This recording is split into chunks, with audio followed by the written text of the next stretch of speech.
बिस्मिल्लाहिर्रहमानिर्रहीम, अस्सलाम वालेकुम। मैं हूं अब्दुल कादिर और आप देख रहे हैं आपका अपना यूट्यूब चैनल। आज तारीख है 25 मार्च और दिन है जुमेरात का। वज़ीर आज़म इमरान खान ने 5 दिन के बाद ही कोरोना आइसोलेशन से अपनी सरकारी और सियासी मसरूफियात का बाज़ाब्ता आगाज़ कर दिया है। महदूद पैमाने पर ही सही, लेकिन आज से आगाज़ हो गया है और उम्मीद भी इसी की थी और लग भी ऐसा ही रहा था। चूँकि हशाश बशाश नज़र आ रहे थे तो ऐसा लगता नहीं था कि वज़ीर आज़म लंबे अरसे के लिए क्वारंटाइन हो जाएंगे। बज़ाहिर ऐसा ही लग रहा था कि वो अपनी मसरूफियात को इसी तरह जारी रखेंगे। और आज से ये सिलसिला शुरू हुआ और 2 अहम इजलास हुए, एक पॉलिटिकल कमेटी का और दूसरा मीडिया स्ट्रेटजी कमेटी का। इसमें जो पहला हुक्म दिया गया वो आम तबके के लिए, आम आवाम की बेहतरी के लिए है, उसके ऊपर भी बात करूंगा। और साथ ही इजलास हुआ पॉलिटिकल कमेटी का, यानी सियासी कमेटी का, जो सियासी मामलात के ऊपर नज़र रखती है और वज़ीर आज़म इमरान खान को साथ साथ ब्रीफ भी करते रहते हैं। तो क्योंकि कल नैब में पेशी होने जा रही है मरियम नवाज़ की, तो उस हवाले से बड़ी ज़रूरी थी ये मीटिंग। तो क्या तय पाया, अंदरूनी कहानी क्या है, उसके ऊपर भी बात करेंगे। और एक बहुत इंटरेस्टिंग चीज़ डेवलप हुई है पिछले 24 घंटों के दौरान। कब्ज़ा माफिया के साथ साथ अब सट्टा माफिया के ख़िलाफ़ एक्शन हुआ है। कुछ महीने पहले जब वज़ीर आज़म इमरान खान ने गंदम और चीनी बहरान की इंक्वायरी का हुक्म दिया तो कुछ इतलात मेरे तक पहुंची कि इस सारे खेल में, इस गंदे खेल में सट्टा माफिया मुलव्वस है। उस वक्त मैं ये सोच रहा था कि सट्टा माफिया गंदम और चीनी के ऊपर किस तरह सट्टा लगा सकता है, आखिर क्या कार्रवाई डालते होंगे इस सारे मामले में जो पैसा बनाया जा रहा है। लेकिन उस वक्त महदूद इतलात थी, लेकिन ख़बर चूँकि कन्फर्म थी कि सट्टा माफिया मुलव्वस है इस सारे मामले में और तहकीकात मज़ीद जारी हैं, तो मैंने ये खबर नेशनल टेलीविज़न पर भी ब्रेक की। लेकिन गुज़िश्ता 24 घंटों के दौरान जो इत्तलात सामने आई, जो रिकॉर्ड सामने आया, वो बहुत ही हैरत अंगेज़ है। और भयानक मकरूह किस्म का एक मंसूबा बनाया गया कि रमज़ान के दौरान, रमज़ान के बाबरकत महीने में आवाम से अरबों रुपए कैसे निकाले हैं। लेकिन बर वक्त कार्रवाई करते हुए फ़िलहाल इस सारे मंसूबे को पकड़ लिया गया है और कार्रवाइयाँ शुरू की गई हैं, FIR दर्ज हो गई है और लोगों ने बाज़ाब्ता एतराफ़ कर लिया है। उनके एविडेंस सामने आ गए हैं, banking record, transaction, WhatsApp chat और सारा कुछ। और ये किसके लिए हो रहा था? इसमें हुकूमत के लोग भी हैं, इसमें अपोजिशन के लोग भी हैं। कहने को तो ये अलग अलग ग्रुप्स हैं, लेकिन ये सारे मिल के आवाम से पैसा निकलवाते हैं। और कितना पैसा निकलवाया जा चुका और कितने की मजीद मनसूबाबंदी थी, इसके ऊपर बात करेंगे। लेकिन बैक टू द पॉइंट, जो 2 इजलास हुए उनकी तफसील आपको बताता हूँ और फिर सट्टा माफिया की सारी तफसील से आपको आगाह करूँगा। वज़ीर आज़म इमरान खान ने मीडिया स्ट्रेटजी कमेटी का जब इजलास, जो पहला इजलास आज चेयर किया, तो उसमें रमज़ान की तैयारियों के हवाले से बातचीत हुई कि कोई ऐसी कमी रह ना जाए कि फिर किसी चीज़ की शॉर्टेज हो और मसनूई मुनाफाखोर फिर आवाम की जेबों से पैसा निकालना शुरू कर दें, इसलिए बर वक्त तैयारी की जाए। और उन्होंने हुक्म दिया कि एहसास प्रोग्राम का बजट भी बढ़ाया जाए और जिन जिन लोगों को ज़रूरत है वहाँ तक पहुँचा जाए। इसी इजलास में शामिल कुछ लोगों से मेरी बात हुई और उनसे जानने की कोशिश की कि वज़ीर आज़म की बॉडी लैंग्वेज कैसी थी। बज़ाहिर तो हशाश बशाश नज़र आ रहे हैं, इजलास के दौरान क्या बातचीत हुई। तो उन्होंने बताया कि जो फैसले किए गए और जो पहला हुक्म दिया गया वो आम तबके की बेहतरी के लिए और रिलीफ के लिए था। एहसास प्रोग्राम के ज़रिए आवाम तक किस तरह से पहुँचना है, कैसे रमज़ान मुबारक में उनकी मदद करनी है, सब्सिडी किन तबकों को देनी है और किस तरह से कीमतों में कमी लानी है, इन सारे मामलात के ऊपर वज़ीर आज़म की जानिब से कुछ वाज़ेह हिदायत दी गई हैं। उन्होंने कहा कि सेल्फलेस होकर आवाम की खिदमत करने का वक्त है। अब अपने बारे में नहीं, लोगों के बारे में सोचें और उनकी खिदमत के लिए निकल पड़ें। उन्होंने कहा कि ऐसे मंसूबे हम लेके आ रहे हैं जो डेवलप्ड कंट्रीज़ में शुरू नहीं हुए, लेकिन पाकिस्तान उनको शुरू कर रहा है। ख़ास तौर पर घर देने के मंसूबे जो बड़े बड़े ममालिक नहीं लोगों को दे सके, वो पाकिस्तान ने शुरू कर दिया है। महंगाई के ऊपर बात मैं अभी करता हूँ। महंगाई एक इशू है, नो डाउट, इसके ऊपर प्राइम फोकस होना चाहिए और है। लेकिन क्या हो रहा है, गुज़िश्ता 24 घंटों के दौरान ये सारी मालूमात आपके पास पहुंची है। अगर नहीं पहुंची तो मैं आपको अभी बता रहा हूँ। मुनज़्ज़म कार्रवाइयाँ हुई हैं उस ग्रुप के ख़िलाफ़ जिसने आपकी जेबों से 110 अरब रुपया निकलवाया गैर कानूनी और ज़बरदस्ती एक तरह से डाका डाला आपकी जेबों पर और इल्ज़ाम लगा हुकूमत पर कि हुकूमत ने यह सब किया है। हालांकि हुकूमत नहीं कर रही थी, लेकिन बैक एंड पे क्या हो रहा था, ये सट्टेबाज माफिया मुलव्वस था। किस तरह से पिछले 24 घंटों के दौरान कुछ बड़ी डेवलपमेंट्स हुई हैं। सट्टा माफिया के ख़िलाफ़ FIA की बड़ी मुनज़्ज़म कार्रवाई लॉन्च की गई है और इस कार्रवाई के नतीजे में लोगों ने एतराफ़ कर लिया है कि हम इस सारे गंदे खेल में मुलव्वस थे। किस तरह से? WhatsApp chat, computer record, banking transaction और आपसी लेन देन, ये सारा कुछ अब बेनकाब हो चुका है। और ये 10 ग्रुप्स हैं इस मुल्क में, 10 ग्रुप्स, उनमें से कुछ हुकूमती जमात को भी रिप्रेजेंट करते हैं और कुछ अपोजिशन के लोगों को भी। और ये 10 ग्रुप इस मुल्क में जब चाहे चीनी की कीमत ऊपर और जब चाहे नीचे ला सकते हैं। जब शुगर माफिया के खिलाफ मुनज़्ज़म कैंपेन लॉन्च की गई, तहकीकात शुरू की गई FIA की जानिब से, तो उस वक्त ये सारा गंदा खेल शुरू हुआ। और चीनी जो उस वक्त 67 या 67 रुपये फ़ी किलो थी, उसको मुनज़्ज़म तरीके से सट्टा माफिया ने 90 रुपये फ़ी किलो तक पहुंचाया। बात सिर्फ यहीं पर नहीं रुकती, जो ताज़ा तरीन कार्रवाइयाँ की गई उनके नतीजे में ये बात साबित हुई, इसके सबूत और शवाहिद मिले कि रमज़ानुल मुबारक के दौरान चीनी की कीमत 110 रुपये से ऊपर ले जाने की मनसूबाबंदी थी। और इस सारे अमल में इन 10 ग्रुपों ने अब तक 110 अरब रुपए आपकी आवाम की जेबों से निकलवा लिए हैं। और ये सारी ट्रांजैक्शन अब FIA के हाथ लग चुकी हैं।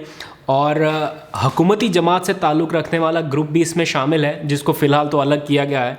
JDW के बारे में नाम आ रहा है कि उनके लोग बराह रास्त नहीं, लेकिन सट्टा माफिया के कुछ लोग उस ग्रुप से राब्ते में थे और मनी लॉन्ड्रिंग की गई है। इसके साथ साथ रहीम यार खान ग्रुप, आप में से बहुत से लोगों को अच्छे से पता है कि रहीम यार खान ग्रुप में कौन शामिल है, और सूबाई वज़ीर भी हैं उनके और वफाकी वज़ीर भी हैं उनमें से, उनके ख़िलाफ़ भी कार्रवाई लॉन्च होनी है।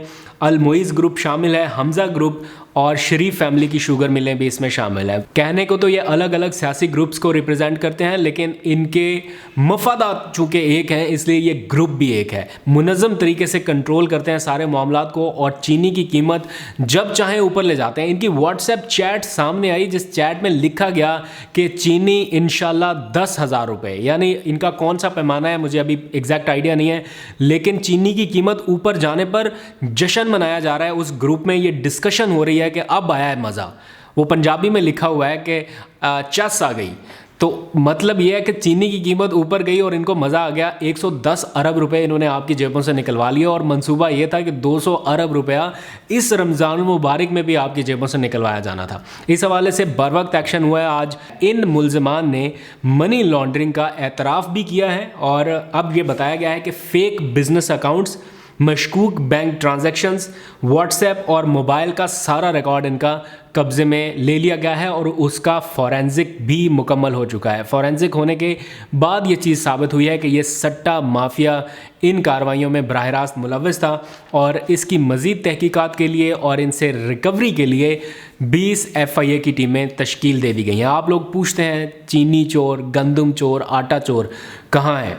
तो ये लोग हैं जो पीछे बैठ के सारी कार्रवाइयाँ करते हैं। जब वज़ीर-ए-आज़म इमरान खान की जानिब से हाथ डाला गया एंड उस वक्त ये चीनी ऊपर गई। होना तो ये चाहिए था कि ये 67 रुपये से 50 रुपये पर आ जाती, लेकिन ये 90 रुपये पर भी गई, 100 रुपये पर भी गई। आई होप कि ये चीज़ें आहिस्ता आहिस्ता रिवील हों, ये लोग अपने अंजाम को पहुँचने चाहिए। हमें मतलब है महंगाई के कम होने से, हमें मतलब है चीनी की कीमत कम होने से। ये जितनी कार्रवाइयाँ इस वक्त हो रही हैं, इनका फ्रूटफुल होना हमारे लिए फ़ायदे की बात है। अगर इन कार्रवाइयों के बाद भी चीनी 5 रुपये 10 रुपये ऊपर जानी है या रमज़ान में ये महंगी होनी है या हुकूमत को चीनी की कीमत कंट्रोल करने के लिए सब्सिडी ही देनी पड़ेगी, तो फिर इन कार्रवाइयों का उस तरह से फ़ायदा नहीं होगा।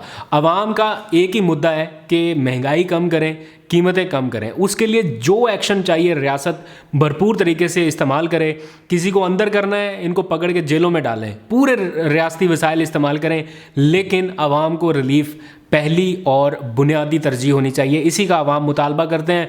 किसी को गर्ज नहीं पड़ी कि कौन क्या इक़दाम उठा रहा है। इस वक्त जो पहली तरजीह है वो महंगाई में कमी की है और इसी के लिए प्राइम मिनिस्टर इमरान खान, उनकी टीम में से तो बहुत से लोग, मैं ज़ाती तौर पर समझता हूँ कि कुछ लोग तो बहुत ही निकम्मे हैं। आई डोंट नो क्यों, मुझे लगता है कि उनकी छुट्टी होने वाली है, कुछ दिनों में हो जाएगी। जब ये कोविड का सारा सिलसिला ख़त्म आएगा, एक रीशफल होना है।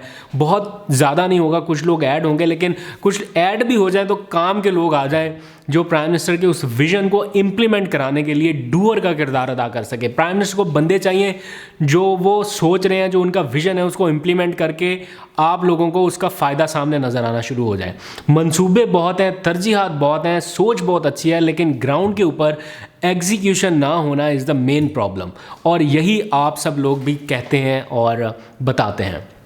आई होप कि इन सारे मामलात को, ये जो FIA की इतनी लंबी चौड़ी रिपोर्ट आई है, इसमें जो 10 ग्रुप्स हैं, इन 10 ग्रुप ने जो 110 अरब रुपया आवाम से निकलवाया है ना, मज़ा तब आए अगर 110 अरब नहीं तो कम से कम 50 अरब ही इनसे निकलवा के कौमी ख़जाने में जमा करा दें और आवाम को बताएं कि आपका लूटा हुआ पैसा हमने वापस दिलवाया है और वही पैसा सब्सिडी पर लगाकर आवाम के ऊपर खर्च करें। तब शायद आवाम को सुकून मिले जिस तरह इन भेड़ियों ने लूटा है। मैं तो हैरान हुई है इनकी सोच पर कि रमज़ान मुबारक के दौरान 200 अरब आपकी जेबों से निकलवाने का फ़ैसला किया। दूसरे महज़ब ममालिक में देखें, मुसलमान नहीं है फिर भी रमज़ान के एहतराम में चीज़ें सस्ती कर देते हैं, ऑफ़ लगा देते हैं, सेल लगा देते हैं। उनको रमज़ान के मतलब का भी शायद ना पता हो, लेकिन यहाँ पर ऐसा नहीं होता। यहाँ पर एक लॉबी शुरू होती है, माफिया शुरू होता है। कोई परवाह नहीं है किसी के पॉलिटिकल स्टेक की, नहीं है किसी की मजहबी एहसासात की, नहीं है, सिर्फ अपने फ़ायदे की और पैसा बनाने की है। और इसके साथ साथ वज़ीर-ए-आज़म की ज़ेर सदारत हुआ पॉलिटिकल कमेटी का अहम इजलास। इस इजलास में मुल्क की मौजूदा सियासी सूरत हाल पर बात हुई और ऑब्वियसली मरियम नवाज़ की जो नैब में कल होने वाली पेशी है वो सर फहरिस्त थी। नैब पेशी के दौरान किस तरह से अमन व अमान की सूरत हाल ख़राब करने की कोशिश की जा सकती है और इस हवाले से एजेंसीज़ की क्या इत्तला है, ये सारा मामला आज डिस्कस हुआ और वज़ीर-ए-आज़म ने खुलकर 2-3 बातें कही हैं। उन्होंने कहा कि पहली दफ़ा ऐसा हो रहा है कि किसी ताकतवर को कानून के ताबे लाया जा रहा है, लेकिन ऐसा हो नहीं सकता कि कानून के ताबे आने वाला शख्स अपनी मर्ज़ी से इसी कानून की मुखालफत करे और जब कोई इदारा उन्हें बुलाए तो फिर वो जुलूस की शक्ल में या जत्थों की शक्ल में जाएं ताकि इदारों को ब्लैकमेल किया जा सके। इस मौके पर उन्होंने जो ज़िम्मेदारान हैं हुकूमत के, उनको हिदायत की है कि अमन व अमान की सूरत हाल किसी सूरत ख़राब नहीं होनी चाहिए और इस बात को भी यकीनी बनाया जाए कि रूल ऑफ लॉ पर किसी किस्म का समझौता नहीं होना चाहिए। वज़ीर-ए-आज़म ने यह भी कहा कि जिन ममालिक में ऐसी मिसालें देखने में आती हैं कि कानून और आइन की हुक्मरानी ना हो, वहाँ पर जंगल जैसा कानून होता है और पाकिस्तान उन ममालिक में से नहीं है जिसमें जंगल का कानून राइज किया जाए। उन्होंने अपनी टीम को हिदायत की है कि वो उनको इस मामले से मुसलसल आगाह भी रखें और सिक्योरिटी के इंतजामात को यकीनी बनाया जाए। आज तक के लिए इतना ही, दिल भरा पड़ा था इन सारी चीज़ों से, सोचा आपसे डिस्कस कर लिया जाए। तो आने वाले दिनों में कुछ और अच्छा होगा, आपसे ये सारी चीज़ें डिस्कस करता रहूँगा। अपना बहुत सा ख्याल रखिएगा। मुझे दीजिए इजाज़त, खुदा हाफिज़।